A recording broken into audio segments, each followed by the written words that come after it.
biasa kita tadi sudah buka ininya apa, baterai, LCD ya, LCD belum lah, LCD belum ya. Tadi apa namanya, back casingnya ya, atau kurangnya. Ini tinggal mesinnya. Jadi langkah pertama kita set dulu avometernya dikalibrasi 1, ini kalau bisa, kalau nyampe ke ini, kalau enggak juga kita pakai yang ini baterainya harus diganti. Oke, sudah Pak? ya. Paham ya? Nah ini yang pertama kita cek dulu apakah ponselnya ini punya nilai hambatan seperti ini. Oke, ini berarti untuk yang ini groundnya menunjukkan 0 ohm ya, karena satu ke body, betul? Ya. Satu ke body, satu ke konektor, ini menunjukkan ground. Kemudian yang ini menunjukkan nilai hambatan. Ini kalau saya lihat hambatannya juga sangat tinggi sekali ya. Nah ini untuk bat ID-nya. Oke. Tadi saya cek ini terlalu apa ya?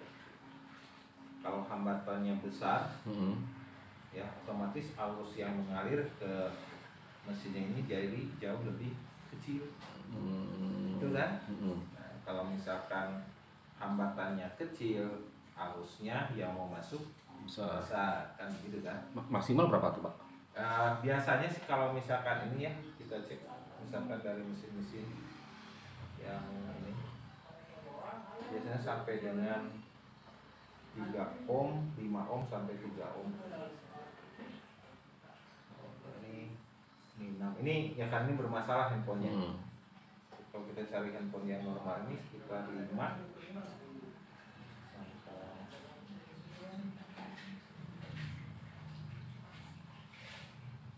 ini rata-rata kalau yang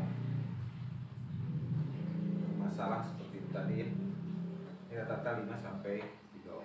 Nih, di sini juga rata-rata kan yang masuk ke sini handphone bermasalah. Ya. Oke, selanjutnya kita akan cek dulu konsumsi arus yang jelas. Tadi nilai hambatan ya? Ini masih nilai hambatan. Nah ini maklum, saya udah lupa. Sudah itu kita pastikan bahwa ini tidak ada short dengan cara membalikan polaritas probe-nya. Nah ini sebenarnya tidak ada Pak, tidak ada short ya. Nah tapi tadi tidak ada short, tapi handphonenya mati total. Langkah selanjutnya adalah ketika dicek tidak ada short, langkah berikutnya adalah dengan cara memberikan sumber tegangan. Nah ini akan saya set, ini besaran tegangannya adalah 4 volt, power supply-nya kita cek di sini. Ini volt. Oke, ini nolnya ke sini, ini. Oke, 4,0 ya. 4,0 ya. Ini sumber tegangan dari power supply-nya masuk sebesar 4,0. Ya. Lalu kita akan mengetahui berapa konsumsi arus dari ponsel ini ya. Ini caranya adalah Pak pinjam itu Pak kabelnya ini Pak. Ya. Ini cara mengkawinkan dari power supply kita mau cek ke konsumsi arus ya. Kita ke ampere di sini, pindah ke 10 ampere di sininya, dan yang ini kabel merah ini menuju positifnya power supply ya.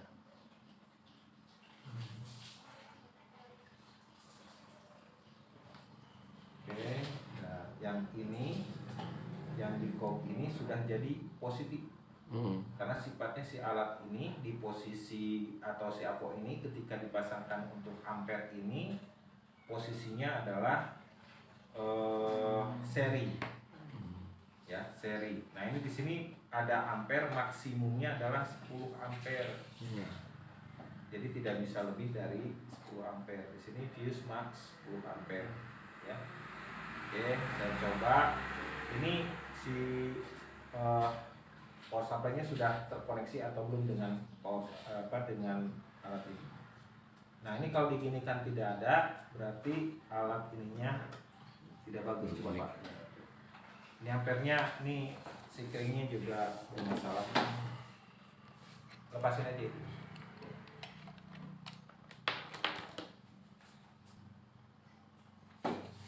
Seperti ini. Ya, yang hitam ke COM ini common. Common artinya tidak usah pindah-pindah, dia tetap nongkrong di sana, ya. Nah ini saya akan lepaskan dulu, pindah ke ampere. Ya. Kemudian yang hitam ini dari avometer ini sudah jadi positif. Ini terbukti kalau kita satukan seperti ini. Nah muncul ya ke angka arus gitu kan, menunjukkan arusnya atau hubungan antara power supply dengan alat ukur ini sudah bagus. Sekarang kita tinggal tempelkan ini ke mesinnya. Yang negatif atau COM dari dari avometer, ya, ini masuk ke positifnya. Yang negatif? Yang ini COM. COM A. COM dari ampere meternya atau COM dari avometernya masuk ke positif. Konektor positif di handphonenya. Iya. Sedangkan power supply yang negatifnya ini dari power supply ini menuju langsung ke negatif ponsel. Ngerti nggak Pak? Iya. Jadi yang positifnya melewati dulu current meter, ampere meter. Jadi si alatnya ini posisinya seri. Nanti saya gambarkan. Nah, sekarang saya pasangkan seperti ini. Nah ini yang negatifnya, ya, yang negatif dari power supply. Kalau ini yang dari COM. Paham Pak? Iya, Ini iya. cara instalasinya seperti ini. Oke. Selanjutnya saya harus menekan tombol on off. Sebentar.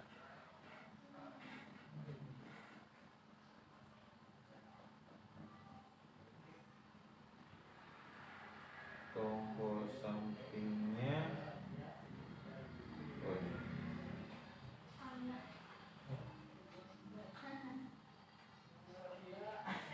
itu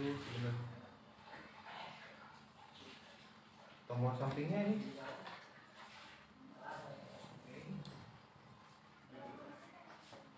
masuk ke konektor, ya. Oke. Nah ini tombol sampingnya yang untuk yang ini adalah masuk ke konektor. Ini yang di sini, ya. Berarti yang posisinya yang 2 di bawah. Ya, ini aja. Nah ini untuk mengetahui itu posisinya kaki on off nya, ya, kita bisa mengukurnya seperti ini.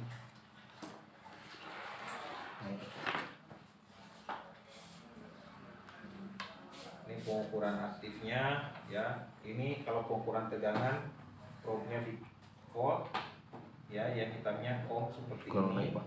ya. Kurang naik ya kelihatan. Apanya? Di layar nggak kelihatan. Oh, ya ini COM. Nah, ya, ini port. Nanti kan di sini si port atau terminal dari avometernya ini menunjukkan fungsinya nih. Dari lubang ini atau port ini atau terminal ini ada volt, ada ohm, ada hertz, ada farad meternya, ya, untuk kapasitor, kemudian miliampere, kemudian derajat Celcius dan Fahrenheit, kemudian di sini mode dioda mode, dan bit connection atau continuity.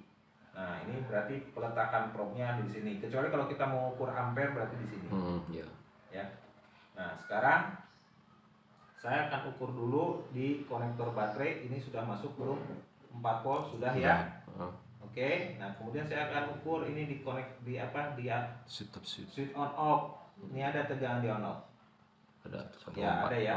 Nah, jadi seperti tadi malam saya mencoba menjelaskan mengenai bagaimana cara untuk memperbaiki ponsel yang mati total. Langkah-langkahnya adalah yang pertama, si ponselnya tadi ini tidak ada short. Itu yang paling terpenting ya. Nah, yang keduanya adalah kita ngecek konsumsi arus seperti ini. Nah, tadi sebelum ngecek konsumsi arus, saya mengukur dulu inputan untuk powernya atau inputan untuk tegangan fibatnya digantikan sama power supply, dan kemudian saya mengukur di konektor on off. Tujuannya apa? Ketika ada tegangan di konektor on off, ini menunjukkan bahwa tegangan dari power supply itu sudah masuk ke IC power, dan perlu kita ketahui bahwa kaki on off itu keluarnya dari IC power. Cuma konsepnya sudah beda. Tegangan fibatnya adalah analog, sedangkan tegangan di on off-nya adalah sudah digital ya. Oke. Kemudian saya akan membuat shot ya. Saya akan membuat shot yang namanya kaki on off. Nah, ini tadinya kaki on off-nya kan ada tegangan nih. Nah, kaki on off-nya ada tegangan? Ada. Bentar. Biar enak, ini seperti ini. Ada tegangan ya? Iya. Nah, saya akan buat shot. Nah, ini sudah shot tuh, lihat. Nih, konsumsi arusnya ada. Tuh, naik. Sebetulnya handphonenya hidup. Ini 800 lihat sampai 700 seperti itu. Nah, kita lihat di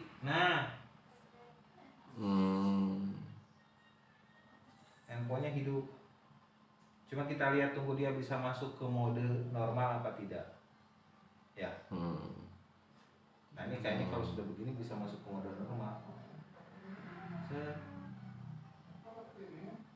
Nih. Ya. Berarti baterai. Cuman baterai aja habis. Nah, rata-rata memang kalau kita dapat langsung dari user, Enak. ini enaknya begini Pak. Rata-rata baterai. Jadi rata-rata yang masuk ke kita itu kerjaannya enak-enak gitu. Kapan yang ke kita datangnya parah, yaitu kalau sudah masuk ke Bekas teknisi. teknisi. Ya, gitu. Ini saya akan coba lagi. Kalau salah penanganan, ya. Nah, ini saya buatkan dulu. Nah, ini masih, hasilnya juga masih. Ya.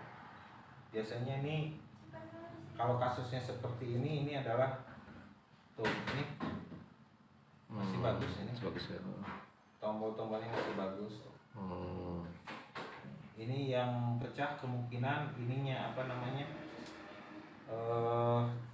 Temper glassnya. Oh, temper glass. Oh, Masih ya. sini aman ya. Temper glassnya ini masih bagus tuh. Ada ceweknya lagi tuh, ada tiktoknya.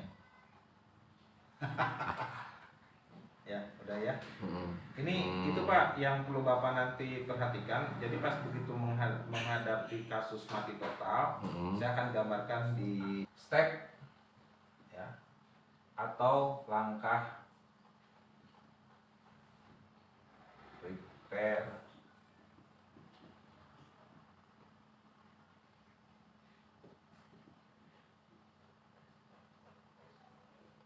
Ya, ini kebetulan enak ini. Yang satu, yang pertama itu adalah pasti ini handphone tadi dibongkar dulu ya. Nah, ya. Oke. Ini kasusnya kebetulan matinya karena baterainya habis.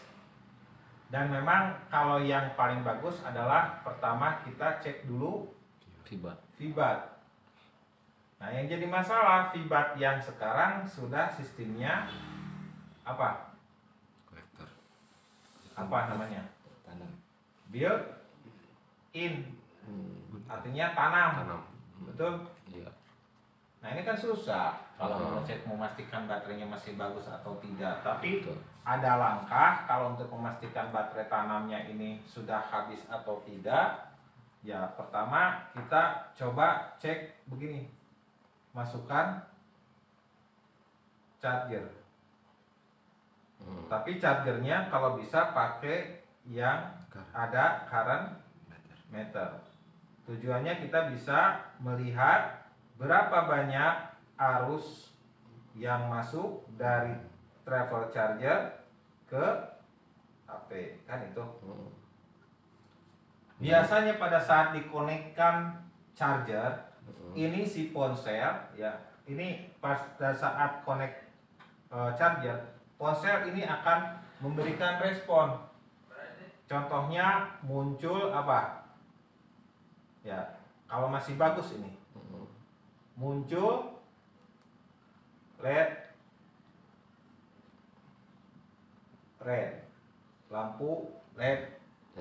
Itu kan, ya itu menunjukkan bahwa inputan chargernya masih bisa. Ya, paham nggak? Paham. Ya. Yang kedua, kalau memang masih ada potensi penyimpanan tegangan baterainya masih di atas 2,8 volt lah. Baterainya masih di posisi 2,8 ke atas. Ini begitu dicolokkan charger, ya mungkin nunggu sebentar, sekitar kalau tidak salah itu 10 menitan, tapi ada seperti current meternya bergerak. Ini menunjukkan konsumsi arus, misalkan seperti ini. Nah, konsumsi arusnya mili ampere. Itu kalau yang misalkan baterainya tanam atau built-in. Tapi rata-rata kalau sudah baterainya ini di bawah 2,5, ya saya bikin aja 2,5 volt, ini tidak akan muncul tanda-tanda konsumsi arus. Kenapa? Karena si baterainya sudah terjebak di drain device. Drain device itu berarti baterainya sudah dikatakan kering, kosong. Nah, ini nggak bisa lagi prosesnya di charger. Tapi dia bisa, itu kalau sudah drain device ini, gunakanlah yang disebut dengan desktop. Paham nggak Pak? Ini alurnya. Ya. Ini kalau kita mau misalkan Pak mau ngecek baterai, pertama kan langkahnya misalkan cek baterai ini. Baterainya gimana Pak? Handphonenya ditanam, ya. Nah, bisa masukin charger, tapi di charger juga nggak muncul kan? Iya, Alasannya kenapa kita bongkar itu kenapa? Karena di charger nggak muncul. Kemudian tidak ada konsumsi arus, tidak muncul konsumsi arus, ya, betul? Betul. Sehingga kita ini posisinya kita sebutkan sudah posisi di sini. Nah, ini otomatis harus bongkar, gitu kan? Iya. Nah, ini yang pertama, masukkan charger. Nanti kita bisa lihat respon dari current meter yang ada di charger. Ini menunjukkan tanda-tanda, atau yang di ponselnya biasanya ada red light. Ya. Kalau handphonenya ternyata sudah di posisi 3,2 volt atau low bed, nah ini disebut low bed, atau yang disebut dengan under voltage lockout. Ini akan tanda-tandanya ini akan muncul konsumsi arus. Nah, ini muncul misalkan sekian. Nah. Keduanya bukan red light jelas ya. Kalau sudah 3,2 nanti munculnya red light jelas. Ini lampu RGB-nya menunjukkan indikator merah. Ya. Keduanya di sini muncul gambar baterai. Nah, ketiganya itu menunjukkan bar apa? Pengisian, ya, bar presentasi. Itu, nah makanya nanti ambil logikanya dulu. Gitu. Ini bongkar mah gampang, gitu kan. Nah, yang jadi masalah tahapan-tahapannya ini memang harus dilalui dulu, gitu kan. Nah, sampai sini ada pertanyaan. Ini baru step pertama, ngecek berapa sisa tegangan baterai. Itu kan? Heeh. Nah, Nah, yang dipakai current meter tuh seperti apa, Pak? ya ini. Yang itu ya? Meter di sini ada Oh, yang itu. current meter. Ini Oh, yang pakai yang sedang bergerak ini. Heeh. Kira-kira ini current meter. Nah, udah kan begini? Oh iya. Oh Ini iya. current Iya. meter. Oh, sip. Ya. Ini sedang bergerak tuh. Kalau saya beginikan lagi nanti dia tinggi lagi. Nah, itu current meter. Jadi posisi TC-nya nanti adalah di sini seri. Artinya untuk mengetahui berapa arus yang lewat, bukan perbedaan potensial. Nah, ini baterai. Ini sistem langkah-langkahnya seperti ini, ya. Pastikan dulu apakah baterainya ini. Kalau baterainya sistemnya ke knockdown kan nggak usah begini tahapannya. Iya. Langsung ukur pakai Avometer. avometer. Tinggal kita lihat hasilnya berapa. Adakah baterainya di 2,5 volt, 2,8 volt, atau 3,2 volt. Ya, paham? Ya. Kalau berarti kalau itu kan nggak bisa, Pak, ya, langsung di baterainya dicek. Nggak bisa, Nggak bisa, kan ya? harus bongkar. Ya, Ya. yang sudah Tadi dibongkar itu. Ya, makanya tadi dibongkar juga. Gitu kan. Nah, inilah tadi alasannya Iya, kenapa kita harus bongkar. Iya. Ya, ini bongkar juga kita punya alasan. Nah, baiknya nanti punya yang begini. Jadi, tapi nggak semua bisa ya, harus yang pakai kabel OTG.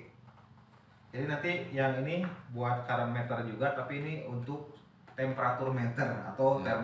termometer. Nah, ini bisa tempel ke handphone. Kalau ininya nyala berarti baterai masih kondisi bagus. Jadi lebih canggih gitu. Nah, itu. Ya, itu bisa pakai ngecek. Yang keduanya tadi cek adalah langkah kedua adalah oke, ini sudah dibongkar. Betul? Iya. Ya, ini katakanlah kalau yang baterainya built-in, setelah kita lewati prosesnya, berarti ini kita wajib bongkar, gitu kan? Nah, nih. Setelah dibongkar, langkah berikutnya adalah cek resistansi. Nah, cek resistansi itu untuk memastikan apakah ponselnya short atau normal. Gitu kan? Bapak sudah tahu tadi cara memastikan handphonenya ada konslet atau tidak? Iya. Tahu ya? Nah, ini tadi kalau ada short berarti nanti ini bermasalahnya kita harus mengeliminasi. Nah, eliminasi komponen ya di jalur apa? Vibat. Kita cari dulu mana komponen yang menjadi penyebab short di jalur vibat. Kalau dia normal, gitu kan? Nah, langkah kita menuju ke poin ketiga. Ya. Cek konsumsi arus. Ada juga yang melewati proses ini. Caranya apa? Setelah kita bongkar handphonenya, si handphonenya langsung dikoneksikan ke power supply. Katanya kalau misalkan langsung menunjukkan angka konsumsi arus berarti ponselnya short. Memang betul. Tapi bagaimana kalau full short? Ya, langsung power supply-nya drop. Nah, masih mending kalau kuat power supply-nya nahan. Kalau enggak, wassalam. Nah, power supply-nya yang bermasalah. Nah, kebanyakan nanti handphone itu adalah yang bermasalah di power supply. Ya, kenapa? Karena banyak sekarang teknisi yang pakai power supply di bawah 3 ampere. Ya. Sementara handphone yang sekarang dikerjain rata-rata baterainya saja sudah 3 ampere. Jadi nanti salah analisa. Ya. Jadi yang bermasalah selalu bilangnya, oh ini power supply penyakitnya. Ya. Nah, gitu kan. Nah, ini cek konsumsi arus. Nah, masalah short Bapak sudah paham ya? Iya. Nah, mengenai memainkan probe-nya, betul nggak? Nah, ini masalah konsumsi arus. Tadi saya gambarkan begini. Ini ada power supply. Kita set di 4,0 voltnya. Betul? Nah, di sini port yang terminal atau port yang positif ini akan dimasukkan. Kalau yang digital langsung nggak jadi masalah ya. Tapi tetap kita harus paham dulu bahwa pemahamannya bukan masalah saya pakai digital atau analog, bukan. Ya, anggap saja kita pakai power supply-nya analog. Ya. Nah, kita buatkan digital. Caranya di sini ada port 10 ampere. Ya, ada portnya, masukkan ke sini yang positifnya. Kemudian ada COM. COM itu artinya common, dan biasanya di sini warnanya adalah warna hitam, betul? Iya. Nah, ini masuklah ke nanti display. Masuklah ke konektor baterai ponsel. Ini anggap saja konektor baterai yang positif. Nih pakai capit buaya. Gitu kan? Iya. Nah, sifat alat dari current meter ini karena yang diperlukan ampere, dia sifatnya perangkat ini adalah seri. Jadi arus yang lewat masuk ke alat ukur, nanti keluar lagi dari COM di sini, dan COM ini sudah menjadi positif. Ya, karena ada arusnya. Gitu. Nah, yang negatif ini nanti langsung masuk ke negatif. Seperti itu. Ya. Bisa dipahami? Iya, bisa. Nah, jadi beda antara mengukur arus dengan mengukur tegangan. Kalau arus, si alat ukur diposisikan seri. Nah, kalau mengukur tegangan, perbedaannya alat ukurnya nanti begini. Voltmeternya. Satu ke positif, satu ke negatif. Ini untuk mengukur bedanya ini, sumber tegangan. Dan ini alat ukurnya di posisi voltmeter. Kalau ini kan diposisikan ke ampere meter, ya, ke ampere meter. Paham? Ininya nanti diposisikan, panel selektornya itu diposisikan dulu. Kalau yang ostosmastis, ya, seperti yang digital, ini tinggal mengarahkan ke bagian ampere. Nanti dengan sendirinya, ya. Yang penting cara installnya kita. Kalau yang volt kan di sini, kalau yang ampere di sini. Oke? Nah, pas begitu dicek konsumsi arus, ini pas dicek konsumsi arus, yang harus kita perhatikan kalau dia tidak bergerak sama sekali, 0 miliampere atau 0 ampere, maka yang harus kita cek adalah tegangan di kaki on off. Hadir tidak tegangan di on off? Karena apa? Karena tegangan on off ini sebagai pemicu, modalnya untuk mengaktifkan ponsel, nge-switch on kan ponsel. Paham ya? Nah, kalau misalnya tidak ada ini, berarti triggernya tidak ada, pemicunya tidak ada. Ya otomatis kita nggak bisa. Nah, kemudian kalau dia di bawah dari 20 miliampere, di bawah atau misalkan di bawah 15 miliampere nih. Ya, di bawah 20 atau 15 miliampere, ini yang harus diperiksa adalah input power. Contohnya adalah jalur feedback tadi. Input IC powernya. Nah, setelah di atas 25 miliampere, ini adalah power sudah ada output. Gitu. Jadi hanya dengan melihat current meter, ya, atau misal konsumsi arus, kita bisa melokalisir rangkaian mana saja yang sudah bekerja. Nah, kalau misalkan sudah dari 40 miliampere, ini artinya power sudah kerja, kemudian SOC baru bekerja atau hidup. Tapi di sini kita tentukan bahwa SOC itu sudah lewat dari 60 miliampere, SOC sama power aman. Ngerti nggak? Dan kalau 40 miliampere ini masih sebentar. ini masih dikatakan low.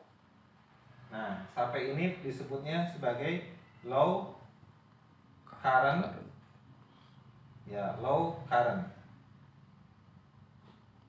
Konsumtiel. Nah, ini penyakit, ya inilah disebut mati Total. Ngerti nggak? Iya, iya, iya. Nah, ini kan saya ngomong mati total, jadi sampai di sini dulu. Paham ya? Paham, paham. Ya, silakan Pak, ditulis dulu. Ini di stop.